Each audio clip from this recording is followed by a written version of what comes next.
अरे जलने वालों को जलने दो, अपना ये प्यार बाबू चलने दो। जलने वालों को जलने दो, आए अपना ये प्यार बाबू चलने दो। तो भाई फिर से मनी महाराज अपना भोजपुरी में एक नाम बनाकर और सब कलाकारों के गान में।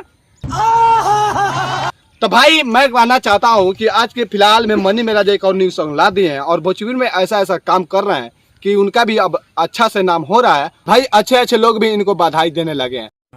ये बड़ी अच्छी बात कही आप। मनी महाराज अभी के फिलहाल में कॉमेडी अपने चैनल पर बनाते हैं और एक से एक न्यू सॉन्ग ला रहे हैं और उस सॉन्ग का भाई बैकग्राउंड देखिए किस तरह इस बैकग्राउंड है इस सॉन्ग में। और ये साबित करना चाहते हैं कि गाना ऐसे शूट किया जाता है किसी जगह जाकर, जैसे दिल्ली और मुंबई में। ऐसा नहीं कि खेसारी लाल यादव पवन सिंह जैसे पीछे पर्दा लगा दिए और उस पर भुक भुकवा बॉल लगाकर अपना गाना शूट कर यूट्यूब चैनल पर डाल दिए। बात तो सही है। दौड़ना तो पड़ता। भाई मनी महाराज ऐसा ऐसा सॉन्ग ला रहा है, जैसे कुछ दिन पहले एक गाना लाए थे शीला हाउ का। भाई वो भी गाना ऐसा देखिएगा जाकर वीडियो, तो वीडियो का क्वालिटी बहुत ही अच्छा है और अलग अलग जगह पर शूट हुआ है।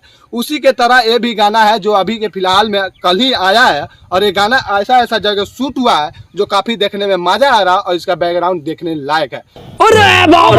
भाई मनी महाराज ने पवन सिंह और खेसारी लाल यादव और भोजपुरी के कितने कलाकार हैं उनके सबको मुंह पे ताबर जड़ कर दिखाया है कि ऐसे बैकग्राउंड आया जाता है अपने भोजपुरी सॉन्ग में और भोजपुरी को ऐसा बदला जाता है।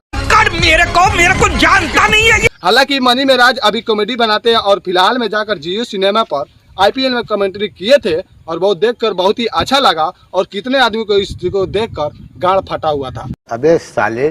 तो भाई लोग जाइए इस सॉन्ग को सुनिए, जिस चैनल का नाम है सुर म्यूजिक, उसी पे ये सॉन्ग आया है। तो आप लोग जाइए इस सॉन्ग को सुनकर जल्द से जल्द मिलियन टपाइए और इस सॉन्ग को ट्रेंडिंग में लाइए। तब तक लिए जय भोजपुरी जय समाज।